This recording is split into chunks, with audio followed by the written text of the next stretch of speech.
4 वर्षापूर्वी देवेंद्र फडणवीस यांच्या कृपेने सीबीआयने गुन्हा दाखल केला आहे. 4 वर्षापूर्वी भाजप नेते गिरीश महाजन यांच्याबाबत एक घटना घडली होती. मी तेथील पोलिसांवर दबाव टाकून महाजन यांच्यावर कारवाई करावी असा माझ्यावर आरोप आहे. माझ्या माहितीनुसार माझ्यावर देवेंद्र फडणवीस यांच्या कृपेने केव्हाही माझ्यावर रेड होऊ शकते व अटक होऊ शकते. देवेंद्र फडणवीस यांनी महाराष्ट्राचे राजकारण ईडी सीबीआयच्या मदतीने खालच्या दर्जाला नेऊन ठेवले आहे. सीबीआयने माझ्यावर जो FIR दाखल केला आहे त्याबाबत देवेंद्र फडणवीस यांना सांगू इच्छितो की तुम्हाला जी कारवाई करायची आहे, ज्या पद्धतीने माझ्यावर रेड टाकायची आहे टाका. अनिल देशमुख त्यासाठी तयार आहे. 4 वर्षापूर्वी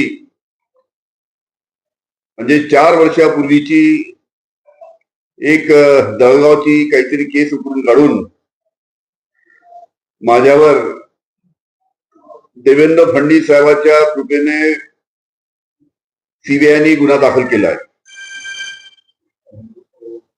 जळगावमध्ये 4 वर्षापूर्वी भारतीय जनता पार्टीचे नेते गिरीश महाजन यांच्या बाबतीत काही घटना झाली होती आणि त्या घटनेमध्ये मी तिथल्या पोलिसांवर दबाव टाकून गिरीश महाजन यांच्यावर कारवाई करावी अशा पद्धतीचा माझा आरोप आहे की मी पोलिसांवर दबाव टाकला आणि गिरीश महाजनवर कारवाई करायला लावली 4 वर्षापूर्वी असा माझ्यावर आरोप आहे. माझ्या माहितीनुसार माझ्यावर देवेंद्र फडणवीस यांच्या कृपेने केव्हाही रेड होऊ शकते किंवा मला अटक होऊ शकते ही माझी माहिती आहे.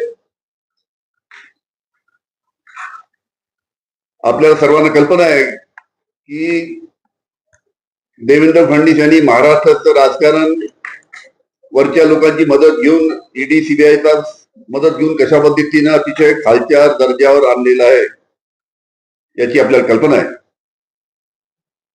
त्याच्यामुळे या सीबीआयने जो FIR माझ्यावर दाखल केलेला आहे त्या बाबतीत देवेंद्र फडणवीस यांना सांगू इच्छितो की तुम्हाला जी कारवाई करायची आहे, ज्या पद्धतीच्या रेड टाकायची आहे, मला अटक करायची आहे, अनिल देशमुख त्याच्यासाठी तयार आहे.